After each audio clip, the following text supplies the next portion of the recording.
আমি অনেক দিন ধরে পাপের মধ্যে ডুবেছিলাম, কিন্তু সেখানে ধোঁকা ছাড়া আর কিছুই পাইনি। নিজের জীবন নিয়ে আমি অনেক অহংকারী ছিলাম।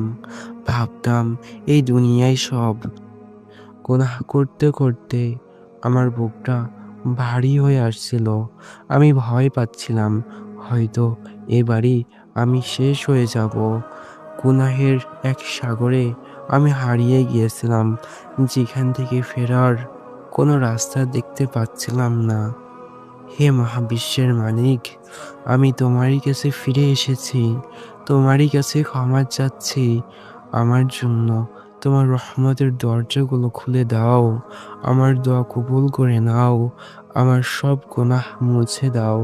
আর আমাকে সঠিক পথে চলার তৌফিক দাও। যখন বিপদ বেড়ে যায়, তখনও তুমি আমার একমাত্র রব, একমাত্র আশ্রয়দাতা।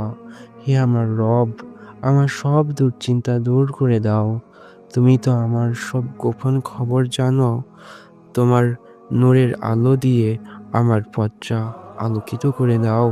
হেদায়েত দাও, আমাকে সুন্দর নিয়ত নিয়ে চলার পথ দেখাও।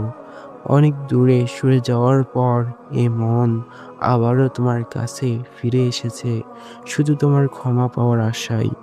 ভয় আর আশার মাঝে আমার পথটা এখন সোজা হয়ে গেছে।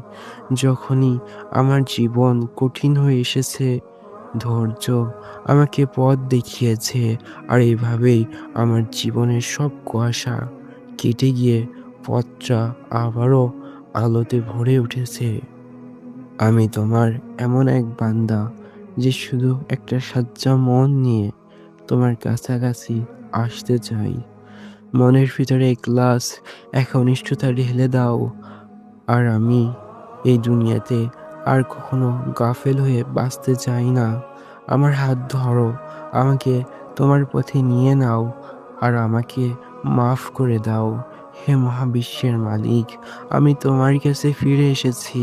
আমার তওবা কবুল করে নাও। আমাকে ফিরিয়ে দিও না।